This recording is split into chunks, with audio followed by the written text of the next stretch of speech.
Hej og velkommen til dagens afsnit af Hos Simple Wine.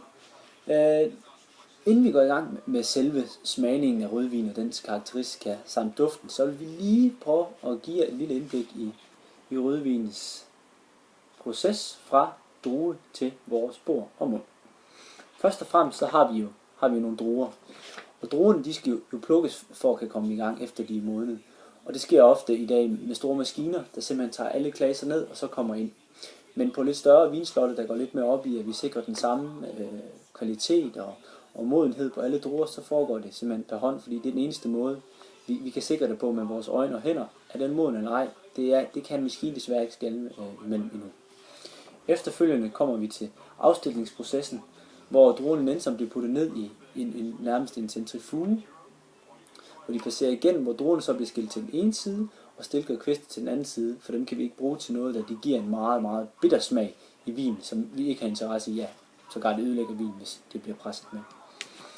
Næste step i vores lange proces er den første lette presning af druerne, som sikrer, at vi har noget vin og har en væske, vi kan gære på, men samtidig sørger vi for, at vi ikke ødelægger vin ved at presse på den for hårdt. Efter den lette presning, som foregår på maskiner, vil vi have i gang i vores gæring.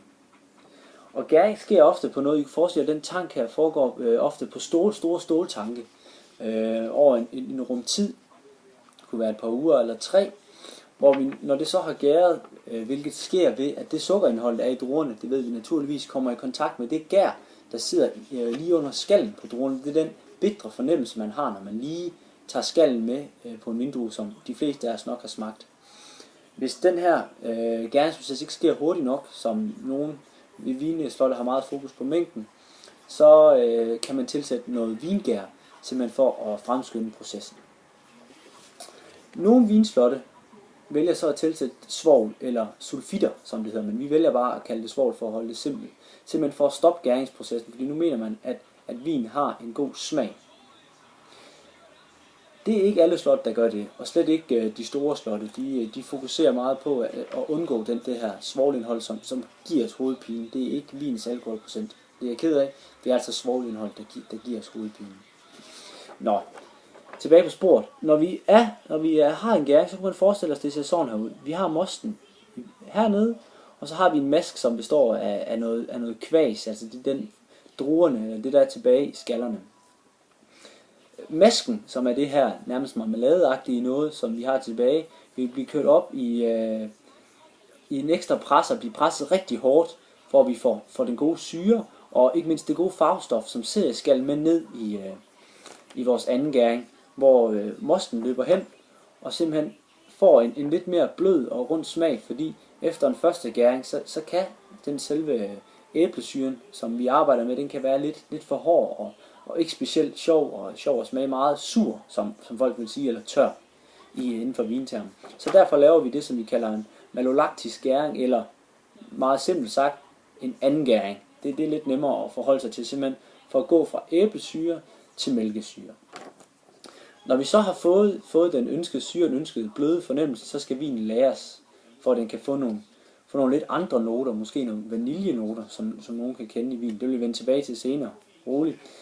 Men den skal selvfølgelig lagres, og der er 3 måder, sådan cirka. Der er flere, men lad os nu holde os til 3. Man kan lagre det på ståltanke, som er meget simpelt. Det er der, man fornemmer, at man har hældt svovl i sin vin for at stoppe gæringsprocessen. Vi har en vin, vi godt vil have, kan bruge og kan sælge, så den bliver lige hurtigt lagret på nogle ståltanke, inden den skal enten køres på tankbil til Danmark eller et andet land, og så tappes på flasker der. Så har vi 2 andre lidt dyrere og lidt mere spændende muligheder måske.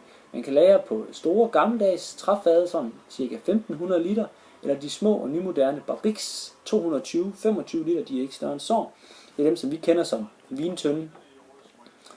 Og hvis vi skal have en lille forskel på dem lige hurtigt, vi vender tilbage med en stor gennemgang, så er det, at i den store vintønde, der er vinen knap så meget i kontakt med træet, som den er i den lille.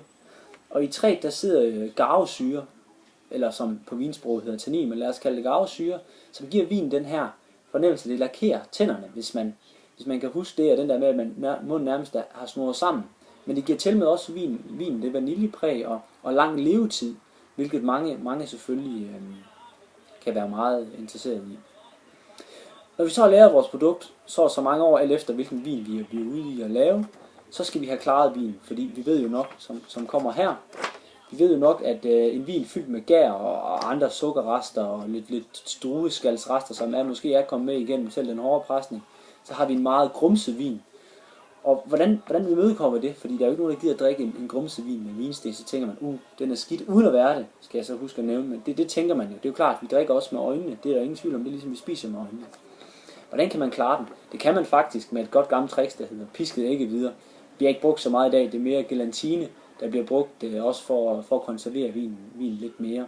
Og det er noget nemmere end at stå og skal piske ikke videre til 200.000 flasker vin for eksempel.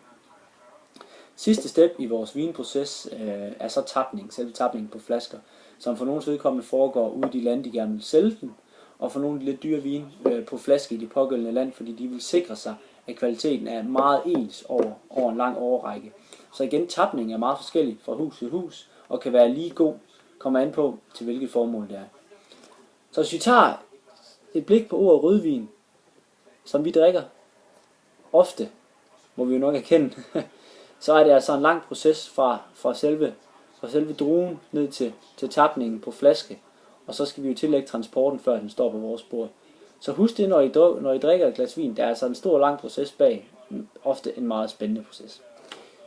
Jeg tror, vi er ved at være klar til at smage noget vin. Der var ikke længe. Lad os prøve så småt at gå i gang med det. Vi ses. Hej.